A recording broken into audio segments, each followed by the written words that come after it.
안녕하십니까. 현장중심 보상TV 박재병입니다. 지금 이곳은 장기 미집행 도시계획시설 중에 걸린공원으로 지정되었다가 최근 실시계획 인가고시를 받고 보상이 진행되는 곳입니다.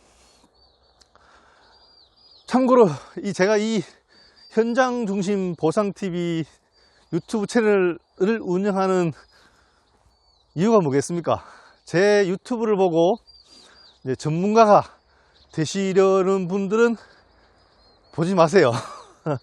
보지 마시고 책을 보시고 현장 경험을 하시고, 단지 제가 이렇게 현장중심 보상TV를 운영하는 것은 이런 케이스들을 보고 자신이 그런 상황에 닥쳤을 때 이런 것에 대해서 정통한 사람들이 있구나, 제대로 도와줄 수 있는 분을 찾고 제대로 자기가 정당한 보상을 받고 있는지 알아보기 위한 참고 자료로 이용하라고 이 영상을 찍는 것이지, 이거 하나하나 보고 저기서 어떻게 자기가 본인이 해서 어떻게 잘 되겠지 이런 생각을 하라고 하는 건 아닙니다. 가끔 저한테 이제 유튜브를 보고 연락 오시는 분들이 있는데 전문가 같아요. 그런데 전문가 아니에요. 항상 뭔가가 비어 있죠. 어설프게 알면은 모르는 것보다 못할 수가 있습니다. 그래서 제가 이 영상을 찍는 취지는 제가 드리는 말씀을 듣고 참고를 해서 제대로 도와줄 수 있는 조력자를 찾기 위한 보조 자료로서라는 것이지, 이것을 가지고 자기가 직접 해보겠다 이렇게 하시면은 도리어 해가 될 수도 있습니다. 그래서 그걸 반드시 참조하시길 바라고요. 오늘은 이제 드릴 말씀이 뭐냐면, 이 장기 미집행 도시계획 시설, 특히 걸린공원 지역이라 그랬죠. 그래서 문제가 뭐가 되냐면 50년 60년 이상 묶어놨는 데예요. 그러다 보니까 이 땅이 많이 변하거든요. 저 바로 뒤에 산이잖아요. 근데 여기 보시면 뭡니까? 누가 봐도 밭이죠. 밭이죠. 그러면 이게 보상을 받을 때 우리가 토지 현황평가주의 기준이라는 게 있는데, 현황에 따르면 여기는 밭이니까 밭으로 보상을 받고, 저기 현황이 산이니까 산으로 보상을 받아야 되는 게 일반적일 것 같은데, 법을 보자면 그렇지 않은 경우가 있거든요. 그게 뭐냐면, 불법 형질 변경 토지의 경우에는 형질 변경 당시의 토지로 보상을 해라 라는 거죠. 그러니까 이게 결국은 허가나 신고 등을 안 하고 이 밭을 만들었다면 밭 만들기 전의 단계인 산으로 이제 보상하라는 건데, 이제 당사자들은 이해가 안 되죠.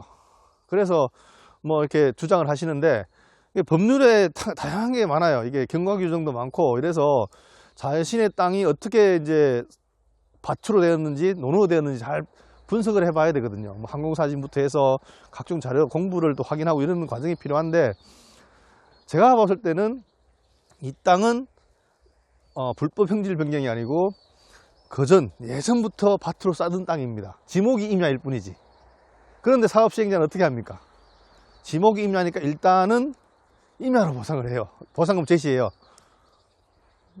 가서 따져본들 사실상 크게 없어요.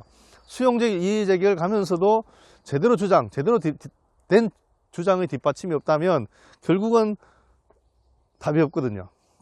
그래서 이런 것에 대해서 정통한 분들을 찾아서 내 땅이 밭인데 임야로 줬다 이런 경우가 있다면, 그걸 제대로 아는 분 저한테 오면 가장 좋고요. 저한테 물어보시고 저한테 의뢰하시면 가장 좋지만, 그렇지 않더라도 가까이서 하고 싶다 그러시면 이런 부분에 대해서 경과 규정이나 이런 것들 자세히 아시는 분들을 통해서 도움을 받으시는 게 맞을 것 같아요. 이게 현장에 와봐야 알 수 있습니다. 중요한 것은 현장에 와봐야 알 수 있지, 인공위성 위성사진으로 백날 본들 이게 딱 오면 느낌이 다르거든요. 감정평가사분들도 자주 오겠습니까? 감정평가하면서 많이 오면 2번 하죠. 그럼 사실 이 현황에 대해 정확하게 파악할 수 있겠어요?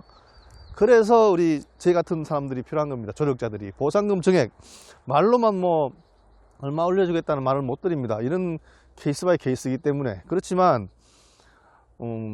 이런 현실적 상황, 그리고 현황들을 제대로 현장에 가서 파악해서 이제 업무를 도와드린다면 나아집니다. 당연히 더 좋아지고 제대로 받을 수 있는, 많이 받는 것도 중요하지만 정당하게 내 땅에 대해서 가치평가를 받는 게 더 중요하지 않겠습니까? 그래서 끝으로 다시 한번 말씀을 드리지만, 이 제 영상을 보고 나도 저 사람이 그랬으니까 나도 그럼 밭으로 받을 수 있겠네, 내가 해봐야지, 이렇게 생각하지 마시고요. 이 부분에 대해서 제대로 아시는 분이 있구나, 아니면 다른 분도 있겠지, 저한테 안 오더라도 다른 분한테 전화해봐서 그러면 내가 이런 말들을 하는데 물어보세요, 알고 있는지. 그렇게 해서 제대로 알고 싶다 하면은 그분한테 의뢰하시면 되죠. 그런데 그런 판단 없이, 그런 기본 지식 없이 물어본다면 그냥 끌려가는 거예요. 저는 항상 그럽니다. 일을 맡긴 사람한테는 맡긴 이유가 있죠. 그리고 맡겼을 때 어떻게 해야 됩니까? 맡겼다는 데는 맡김에 대해서 일을 할 수 있게끔 해야 되는 거죠. 일 안 하고 그냥 서류 한 장 써내고 이런 사람들 믿고 따라가다니면 안 됩니다. 그럼 바보죠. 속된 말로 바보입니다. 그래서 그런 꼴을 당하지 마시라고 이제 영상을 쓰는 거니까, 절대라고 그렇지만은 웬만하면 저 같은 전문가를 선임해서 일을 추진하시면 더 좋은 결과가 있으니까, 가만히 있어도 올려주던데 10%는 나오는데 이런 개 같은 소리는 하지 마세요. 그거는 아주 옛날 얘기고요. 요새 그런 시대가 아닙니다. 어느 누가 그렇게 하겠습니까? 처음에 협의평가할 때 감정평가사들이 바보들입니까? 10% 올려주려고 일반 벌려놓고 합니까? 절대 아닙니다. 정당한 주장, 당연히 감정평가사들이 잘 보겠지만 그의 정당한 주장에 뒷받침되는 자료들을 준비해서 해야 되니까 충분히 잘 아는 조력자를 구하시길 바랍니다. 감사합니다.